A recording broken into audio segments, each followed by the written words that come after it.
Road to Mecca project जो है basically ये सऊदी गवर्नमेंट का एक बहुत ही अच्छा इनिशिएटिव है। ये इसका दूसरा साल है। लास्ट ईयर भी ये इम्प्लीमेंट हुआ और ये फ़िलहाल पायलट प्रोजेक्ट 5 मुस्लिम ममालिक से हमने स्टार्ट किया, जिसमें पाकिस्तान भी शामिल है, इंडोनेशिया है, मलेशिया है और एक दो और ममालिक हैं।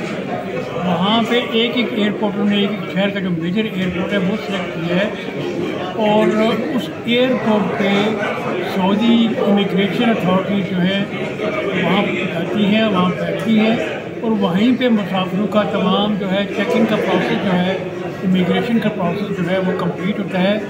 उसका फ़ायदा सबसे बड़ा ये होता है मुसाफिरों को कि वो जब वहाँ से सऊदी अरब आते हैं तो यहाँ वो बिल्कुल अनचेक रूटीन की तरह बिल्कुल जहाज़ से उतर के आके अपनी बसों में बैठ के बगैर किसी वक्त के एहतियात से वो चीज़ें अपने होटलों में चले जाते हैं। तो लास्ट ईयर भी ये इस्लामाबाद एयरपोर्ट पे ये जो है प्रोग्राम है, ये इसका इनकाद हुआ तो वहाँ तकरीबन 30,000 पाकिस्तानी मुजाहिर कराम जो है वो मुस्तफ़ीद हुए थे। इस दफ़ा भी हमारी भरपूर कोशिश थी कि हम पाकिस्तान के कुछ और एयरपोर्ट जो हैं वो भी इसमें शामिल करवा सकें और इस सिलसिले में सऊदी हुकाम जो मुतल्लिका हुकाम है उन्होंने विज़िट भी किया, लेकिन वक्त की किल्लत की वजह से इस दफ़ा बाकी एयरपोर्ट पे मुमकिन नहीं हो सका। इस्लामाबाद से इस साल भी हुआ है, तो उम्मीद है कि आगे ये प्रोजेक्ट इंशाल्लाह मज़ीद आगे वसी होगा और हमारे बाकी एयरपोर्ट इसमें शामिल हो सकें। इस साल कितनी तवक्का है, हुज्जाज कितने इससे मुस्तफ़ीद होंगे? पिछले साल 30,000 इस साल।